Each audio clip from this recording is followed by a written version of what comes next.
My name is Chris Strant. I worked for Toyota for just over 9 years, from the years of 1988 to 1997.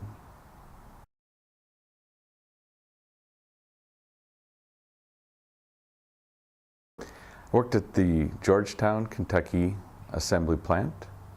My position at the plant was I was originally hired in as a quality engineer, and then ended up being one of 4 quality engineering managers.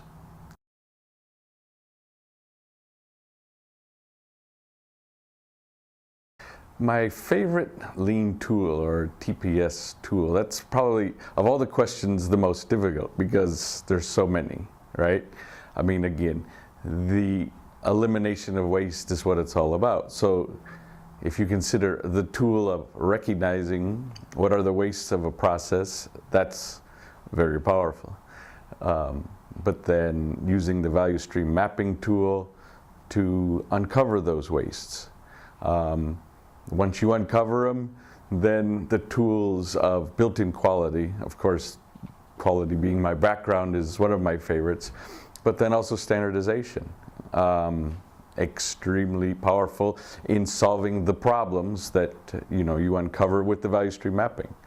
And then, of course, without teamwork and 5S, none of that's possible. So that's a tough one. Favorite tool, all of them.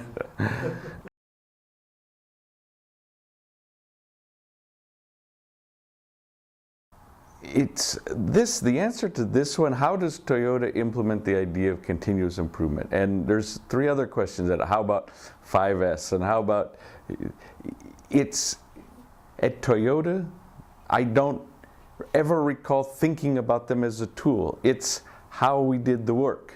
There was always that thinking of how will we do things better. I really even struggle, I mean, of course the word Kaizen was used quite a bit. But again, it was just the culture. It wasn't something that taught as a tool. It's how you did the business, same as 5S. It's how you did your work.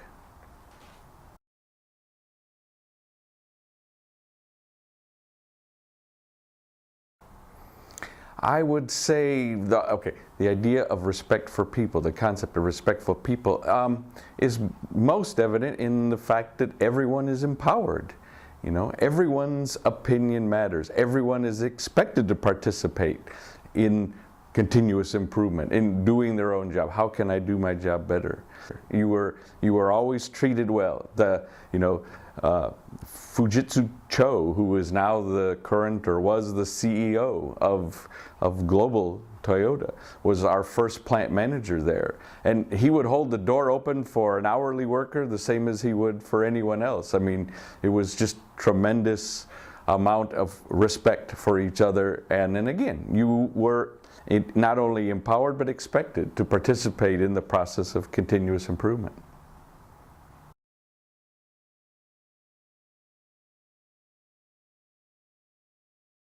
Well, there I had many senseis. We had a very interesting system there of, when I first joined, we were a fairly small organization, and every single person had what they called coordinator, was the name for the Japanese sensei. Then of course as we grew, we couldn't have someone there, as your sensei. But finally every manager level would always have a sensei. So again, I had many there. Unfortunately, it's a very tragic story of the gentleman who was my sensei the longest. He'd been my sensei for a period of 2 years, and then was gone for 2 years and came back. And then when he was at his second stint there, was killed in a plane crash in Detroit on his way to the Detroit Auto Show. So his name was Kita Takanami, and again, very strong personality. We fought all the time, and then it really wasn't until years later, trying to teach others what he taught me, that I understood the brilliance of what he was teaching me. I was always button heads with him, but again, it was like unbelievable what I learned from him.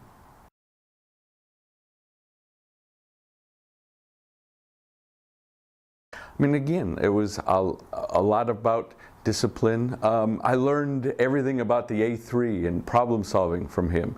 You know, and tricks to do a good A3 that, you know, he would, oh my gosh, one time, you know, we worked on an A3 probably for a month nonstop till we got it just right. And again, things that I thought were just nitpicky had a very strong meaning behind them, of being concise and not using words. Use diagrams, use charts, use pictures, you know, things like that. So it was, again, I just thought he didn't like English because he couldn't read English. No, it was because it made the presentation, the A3, much better for anyone to understand it without a lot of words. Just one small example, really.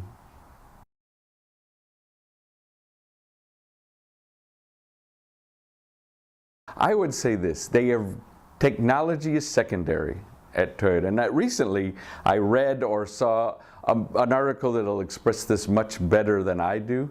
But again, it's a tool, and they're not interested in what's the latest and greatest. Technology needs to support the people, and it needs to be proven before you implement it. An example is, in 5 years after we had opened up the first plant, phase 1, we built a second plant, okay? Doubled the capacity of the plant. And I was part of the team responsible for getting all of the test equipment, all the end-of-the-line complete vehicle testing equipment. I was part of the team to pick who provided it, what was provided, etc. Well, we were, you know, we'd go to the local Detroit, you know, manufacturers who supplied Fords and GMs, you know, and they'd have want to sell us on all the latest technology that everyone was using. And we were like, no, we don't want that. We want this old stuff, because it was proven, and we knew it was reliable, and we knew it would work. So it was very interesting. It was like, well, you know, why aren't we using the latest and the best? No, that wasn't the case. And I think, you know, again, there's some things that the technology made the parts of the tools of TPS work, like making single-minute exchange of dies, requires a great deal of technology to make that happen, okay? But you don't need to automate everything. I mean, the assembly process was virtually unautomated. And then even since I've left, I know that they have gotten away from even putting too many robots in the body shop, because they have more flexibility with people. So again, a lot of words to say. It's secondary. It's not all about robotics. It's not all about the latest technology.